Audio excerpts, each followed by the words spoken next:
Sabi ko na I'm stable na yung tipo na kuwari may magkasakit sa akin, kaya kong masagot. Okay na. Opo, okay na. Minsan, bumibili ng damit na, okay, kunin mo na yan, hindi natin masyadong tinitingnan.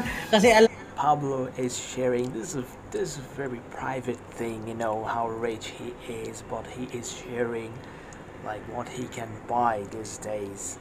mo kung kaya mo siya bilhin. Pero Hindi dati- katulad noon. Hindi katulad noon.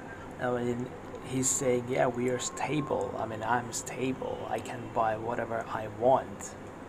Minsan, bumibili ng damit na, okay, kunin mo na yan, hindi natin masyadong tinitingnan. Kasi alam mo kung kaya mo siya bilhin. Now I can say like, okay, let's take this one, and I take this one.